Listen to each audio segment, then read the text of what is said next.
Welcome to That's Church. My sister Emilie and I are on a mission to open our hearts and minds by attending different churches here in Utah.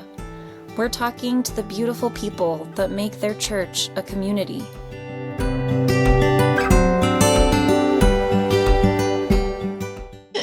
We're talking about our visit to the synagogue in Salt Lake City. I really don't have a ton of context, except I served in Beverly Hills area and we had a lot of Jewish people within that community. Incidentally, I also handed Alicia Silverstone a Jesus pass-along card. Oh my gosh, I bet she still has it.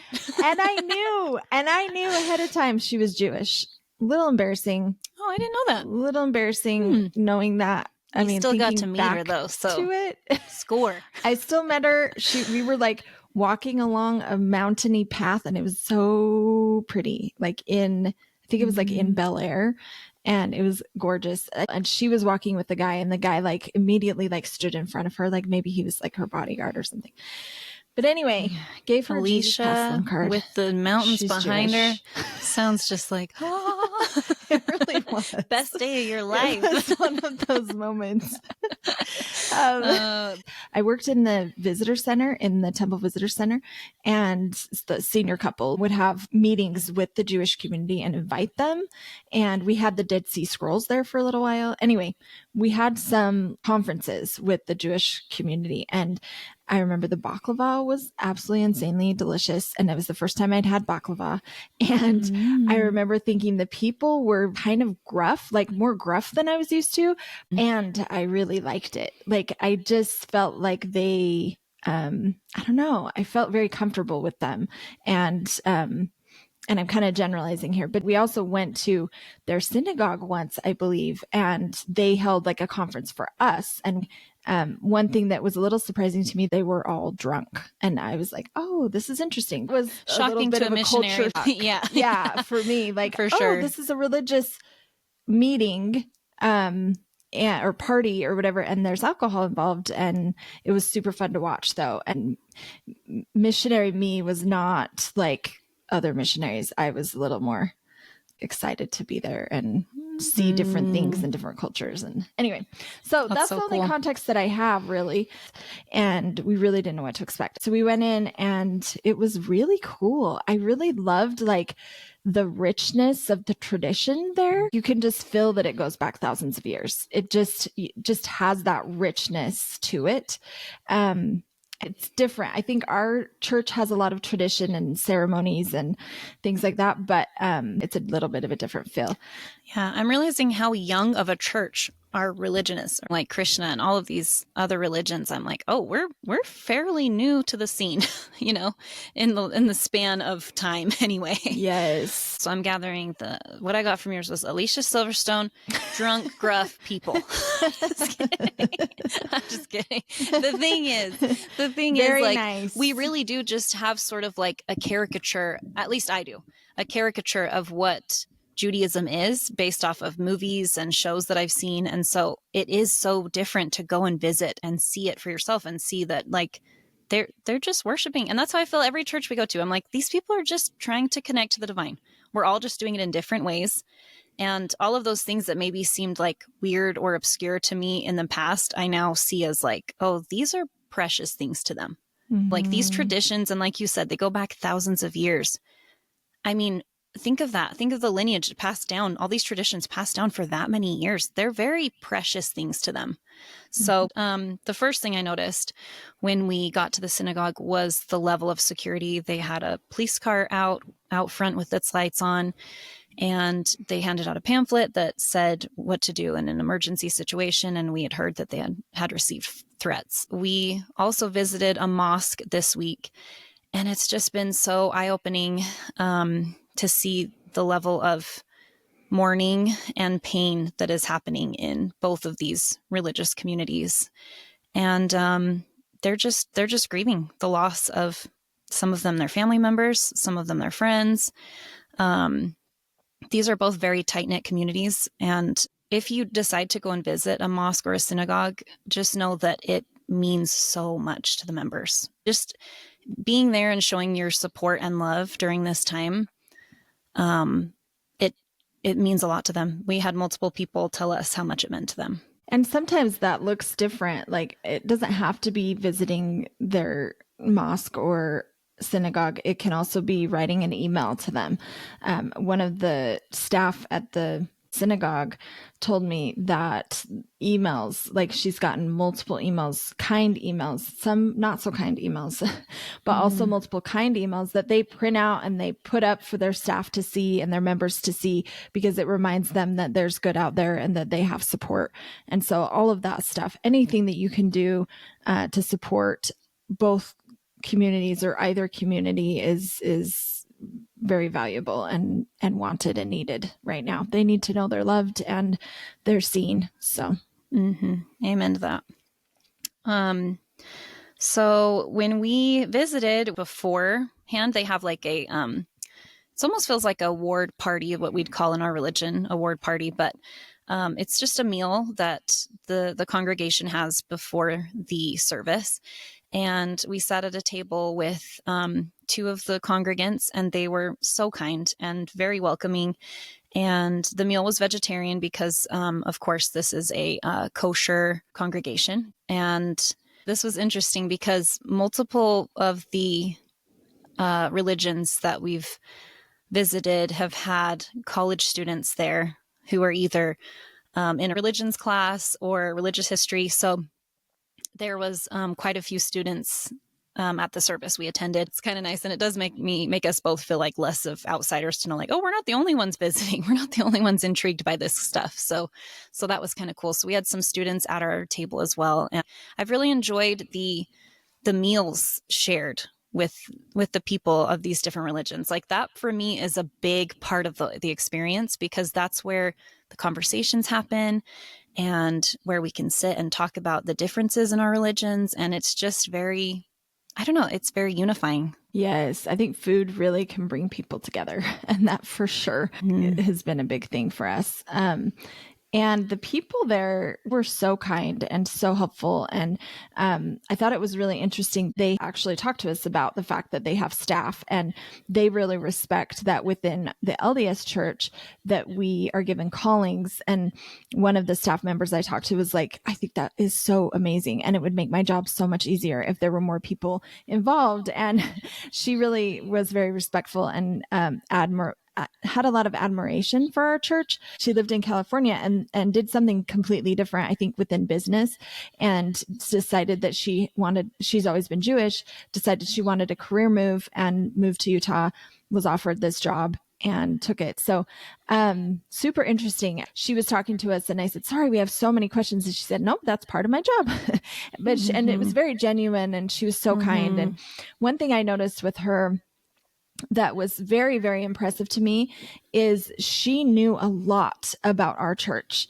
And I think that's a huge reason that we're doing this, because we want people to know a lot about the churches that surround them too. Just because the percentage of LDS people in Utah is probably greater than most of the religions here. I don't know the statistics, but for sure, yeah. We feel that there's not a need to know about the other. I don't know. But it seems like these other religions do feel like there's a need to know about the LDS church, and maybe because it is so saturated. But either way, she was so respectful. And the first thing she said to us was, are you members of the Church of Jesus Christ of Latter-day Saints? And I thought, that's so cool that she has taken the time to make sure she knows exactly what our church has asked to be called. We don't say that. I know people outside of our church are more respectful than we are. But I think it's really sweet. Familiarity, like we know we can because it's more familiar, and, right? And we're in it. It's amazing to see how respectful people have been about our religion. It's been I mean, I guess I'm not like super surprised or anything, but they seem to almost go like above and beyond to show their respect, which means a lot. Totally. She kind of tried to teach us from a perspective she knew we could relate to. So like she mentioned different things within our church and said, it's kind of like this. Oh, I asked her about converting to Judaism, and she'd say, it's not like the Church of Jesus Christ of Latter-day Saints. It's, we don't go out and proselyte. We don't go out and, like baptize people quickly. It takes 18 months to 3 years, which you'll see in our interview with Rabbi Sam that it can take a lot longer than that too, just depending on the person. There's a lot that goes into it, and a lot of study and kind of search within yourself and approval through different committees and things like that. So you mentioned how that's kind of like her job. And that's another thing that's been really interesting to me about these other religions, is seeing how they receive funds.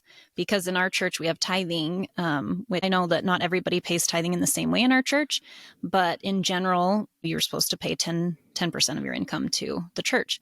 And it's interesting because that's just something that members do. It's not really talked about that much, and it's not seen. Like, we don't hand dollar bills out at the church and things like that. So it's interesting to me to go to these churches and see the plate passed around to put money in.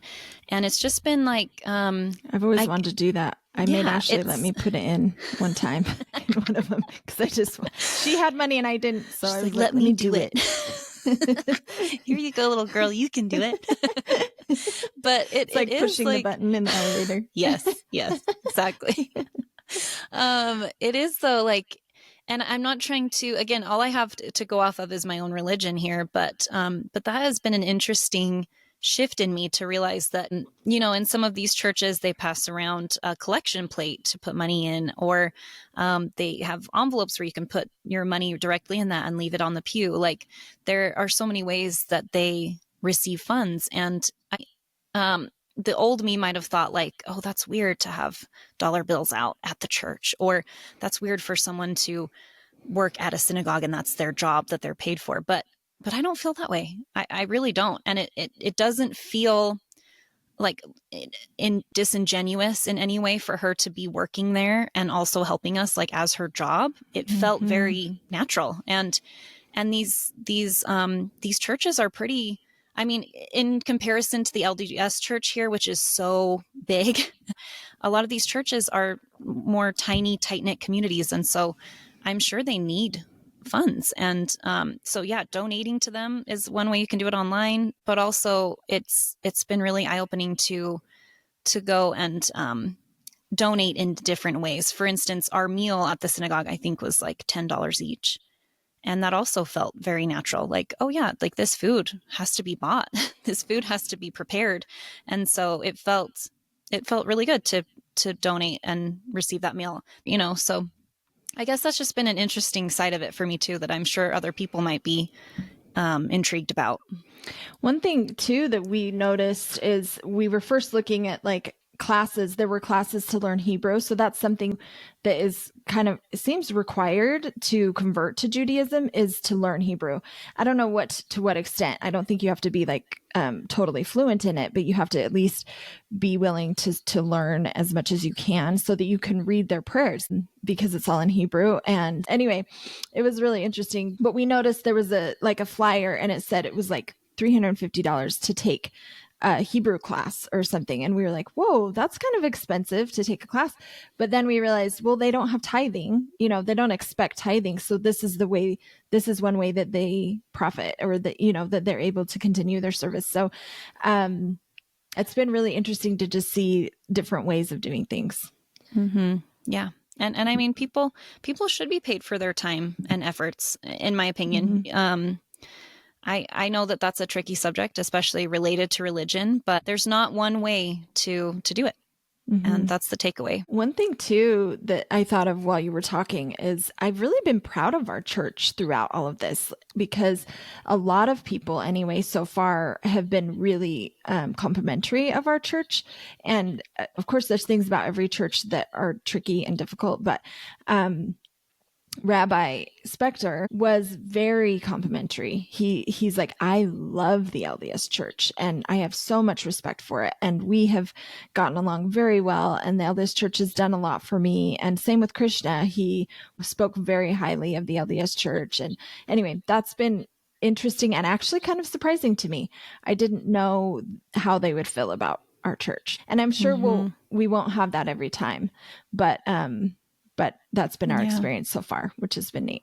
Yeah, I totally agree. I really admired the level of dedication the members had when you stand there and are singing these Hebrew hymns. To look around and see these members in the congregation singing it word for word, it was really powerful. There was a lady at the front called the cantor. She was playing a guitar, and she knew every word by heart. People in the congregation knew how to read Hebrew, which was very impressive. And there were a lot of songs. The first time I went, the service was about an hour and a half before we ate. And then the next week they did a family week, and they eat first, and it's only 45 minutes. That's the one Ashley came to. That's one to take your kids to. Which is good. But I'm so happy that I did both, because there's one part that I'm so happy we were there for, because it didn't happen the second time. They had people from the front kind of dance around the room. They like led little kids around the room, and the kids would follow them. And they gave us little egg shakers. They looked like the plastic Easter eggs that you have at Easter, and they had something in them that made them shake. And so you would clap along with the beat and then shake the shaker. And then they would come and grab little kids that wanted to follow, and they would kind of follow along around the room. And it felt very much like a celebration. And then the rabbi would speak a little bit here and there.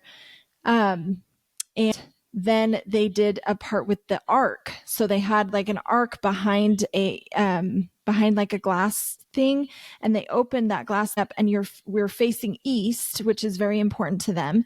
And they opened that up, and then that's when we pray kind of toward the ark. Their Sabbath is on Saturday. That's their Sabbath where they rest, and they have family gatherings and things like that. I did love that part when he said, right now there are Jews all over the world, some facing east, some facing north, some facing south, all facing Israel. I just thought that was like such a beautiful thought. I really did think of all of the Jews all over the world in that moment. Yeah, I liked that too. I mentioned this in our interview with Rabbi Sam Spector, but I wanted to bring it up here too. I loved this quote from his sermon, where he said that every Jew is responsible for each other. And then by the end of the sermon, he changed it and said, everyone is responsible for everyone.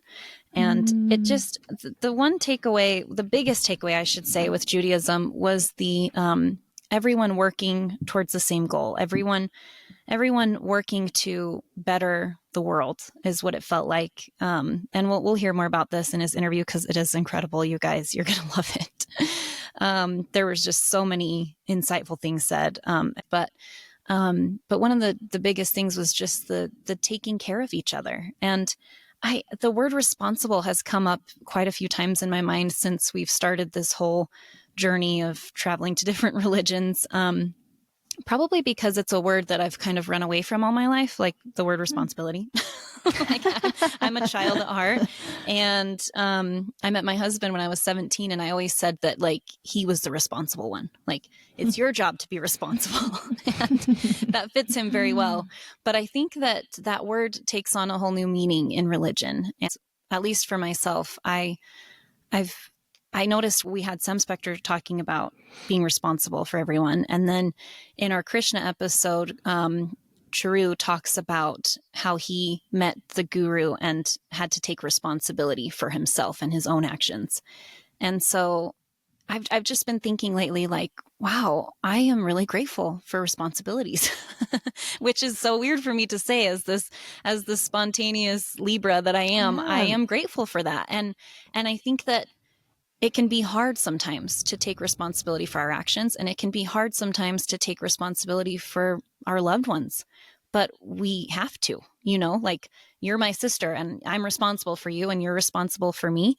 And I'm grateful that my kids are responsible for each other, and I hope that they will be through their whole life. And so I don't know why it makes me misty to just think about the world being responsible for each other. I don't know. It's a very bonding, uniting feeling, and it's just been on my mind a lot lately. So I wanted to share that. Oh, I love that. And I think that's not to discount like our individuality, and especially for you, You very much like to be an individual and be seen Yes. for the things that are unique. For sure. And I think there's a lot of value in that and taking responsibility for our own actions.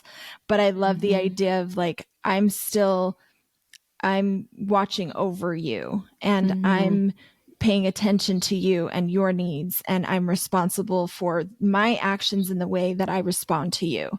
Yes. I really love completely. that. You know me well, thought. which is again why I ran away from that word for a long time. But I do think that in saying it, I want it to mean more of we don't have to agree on everything. We can disagree on a lot of things, but I'm still responsible for you. I'm still your older sister. I'm talking about Mo right now. I don't know why I thought about Mo. I am responsible for that kid. You're not my older sister.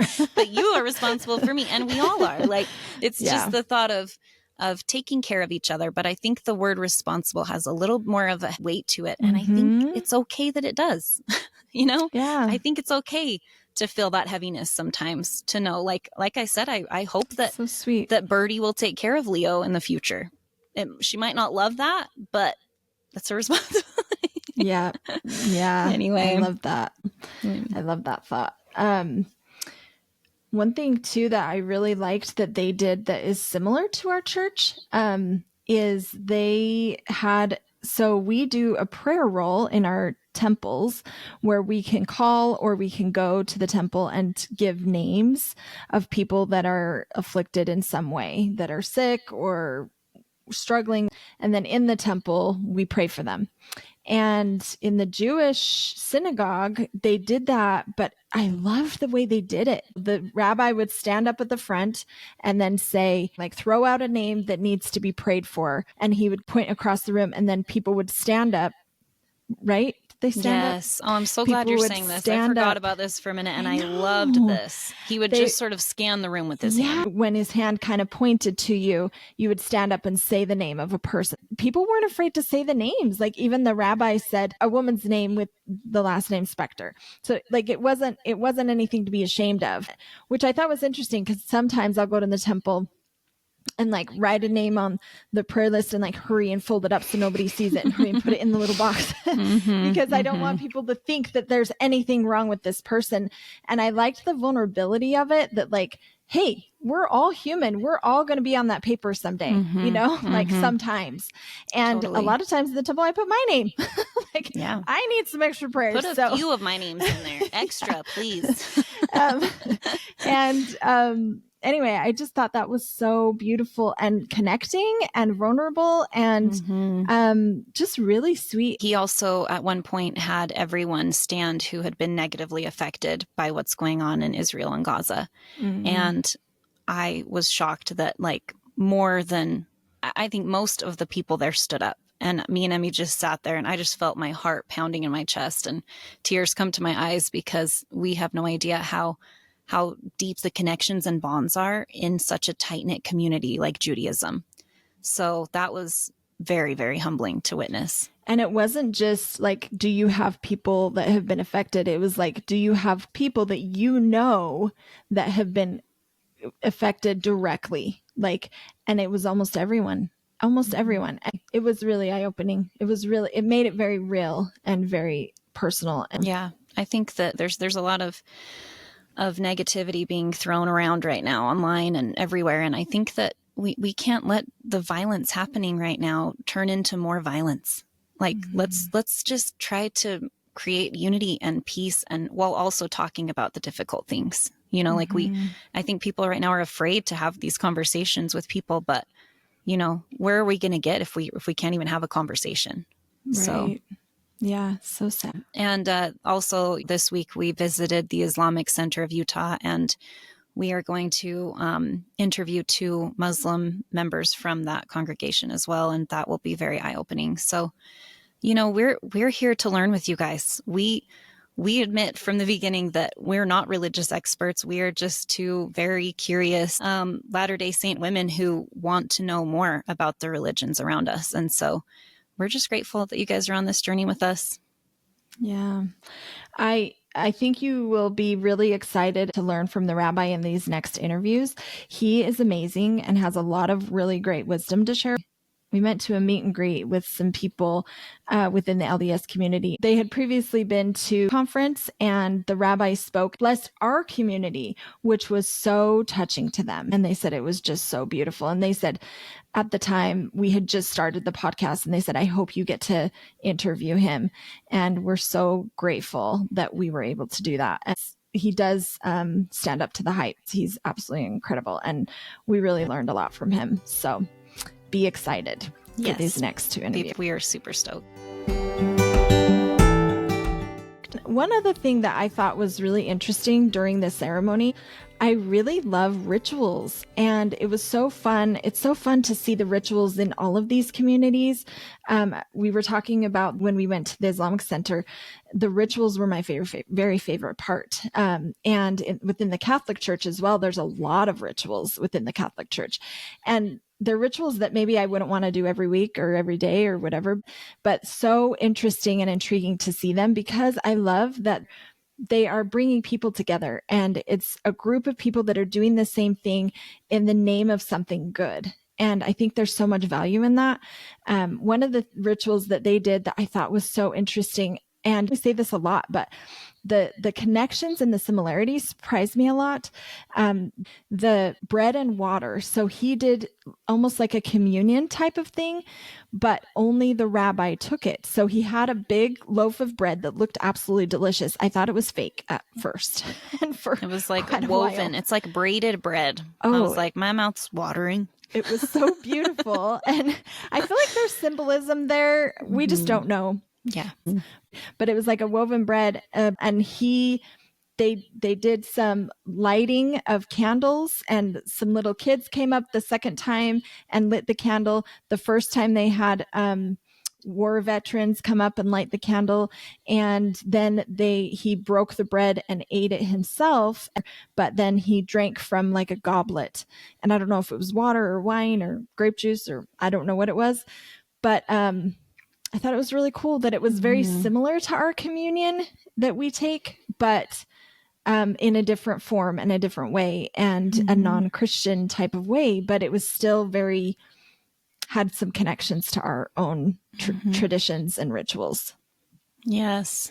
Something I've realized that all of these religions we visited have is some type of communion and some type of music.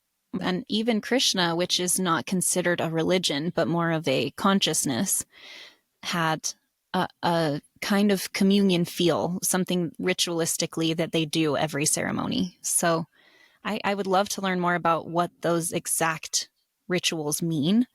I don't know if we have time to do all of that on this podcast, but it's fascinating. And also just the coming together of people to feel something divine, to reach beyond themselves and try to connect with something greater than themselves in a group. There is science behind what our brains do when we're in a group of people doing something simultaneously. It's why concerts are so incredible and why flash mobs were a thing. We were in a flash mob, guys, which is probably not surprising to anyone, but years ago we did a flash mob.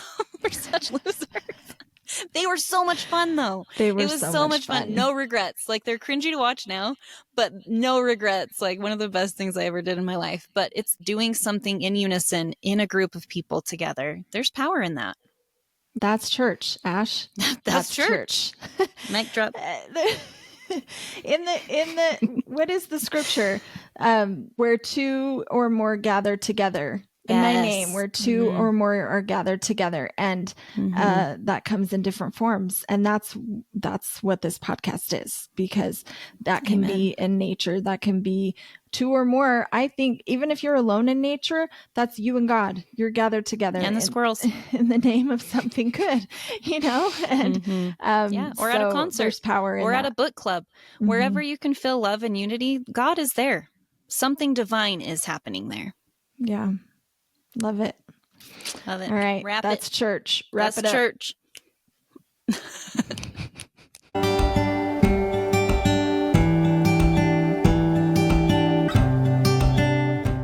Thanks for joining us on That's Church.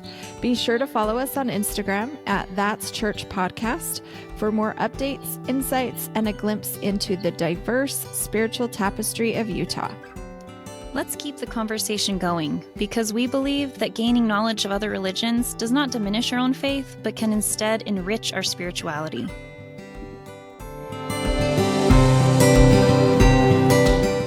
We're here talking about our laughing as always as we start. Over to you, Em. Over to me, Ash.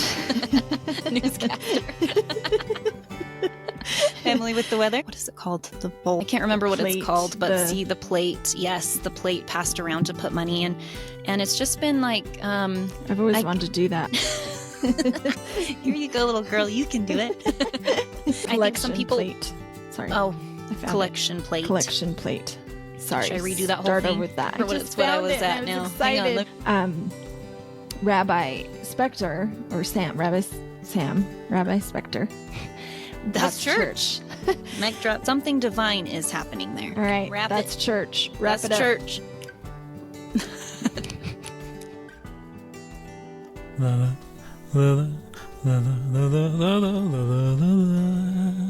That's true.